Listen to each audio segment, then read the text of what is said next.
So, this is 12 September Indian Express editorials.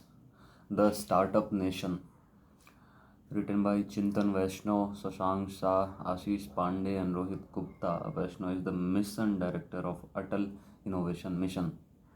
The Startup Nation. In the last 10 years, the growth of the Indian economy has been fueled by three once in a generation events.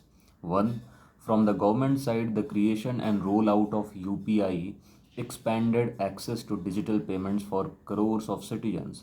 Two, from the industry side, the telecom revolution made affordable data accessible to crores. 3. The pandemic gave a huge fillip to e commerce and startups.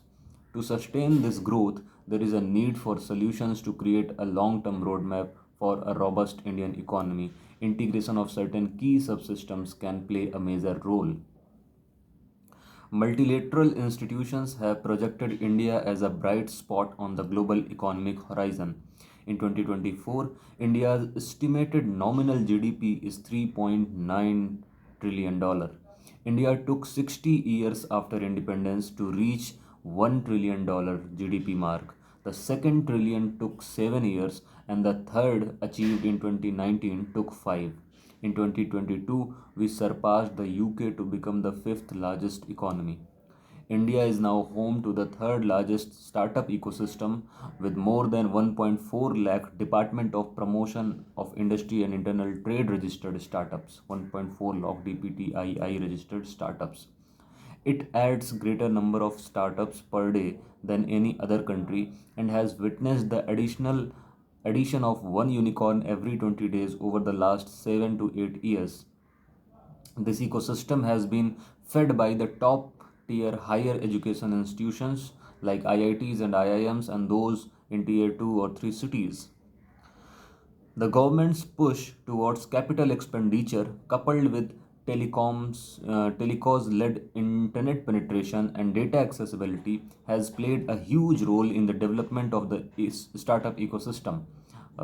With one of the cheapest data rates in the world, India is home to over 80 crore internet users and 120 crore cell phone users.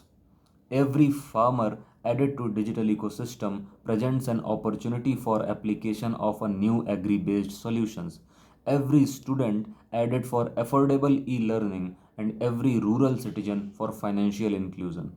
For a startup, this expansion lowers the cost of acquiring customers dramatically. How can we build on this momentum to achieve the exponential growth that India envisages to become Viksit Bharat by 2047? Okay, mechatronics. If if 5% of Indian students opted for entrepreneurship, the country would have 5 lakh new entrepreneurs every year. Assuming a 90% failure rate, nearly 50,000 startups would survive. Given the present averages, this would create 5.5 lakh direct jobs and nearly 55 lakh indirect gig jobs annually. It would mean contributing an additional 1% to the present labor force every year, or adding jobs equivalent to those created by 5 conglomerates of the size of the Tata Group every year. It would be equivalent to those created by 5 conglomerates of the size of the Tata Group every year. This is a simplified perspective to convey the magnitude of the opportunities that can be created by intentionally integrating the 3 E's of education, entrepreneurship, and employment to achieve rapid economic growth. We need to rethink the success metrics of HEIs, higher educational institutes.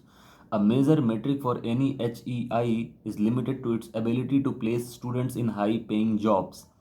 To catalyze the 3E model, we need to add the creation of students and researchers led entrepreneurial ventures as an important metric to measure and rank HEIs.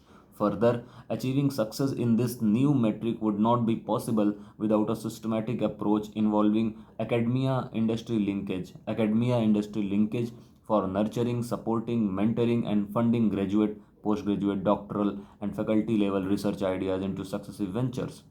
The experience of leading economies indicates the potential of this linkage. Over a 20-year period, Academic tech transfer in the US contributed over $1 trillion to industry output, over half a trillion to GDP, and created over 40 lakh jobs.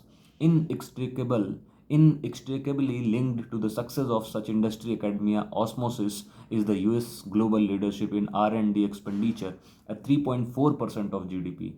US global expenditure, R&D expenditure is 3.4% of its total GDP.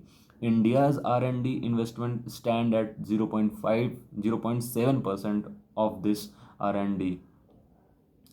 Uh, to compete with leading economies, India will need to transition from looking at higher education as a social sector to developing it from a strategic perspective, integrating higher education with entrepreneurship through a systematic approach in pedagogy and research, and building a robust academia industry interface can have an impressive effect on economic growth while also creating employment. From a linear approach to growth with individual positive outcomes in education, entrepreneurship, and employment, India needs to transition to a synergistic paradigm where education, entrepreneurship, and employment are integrated for achieving exponential economic growth during Amrit Kal.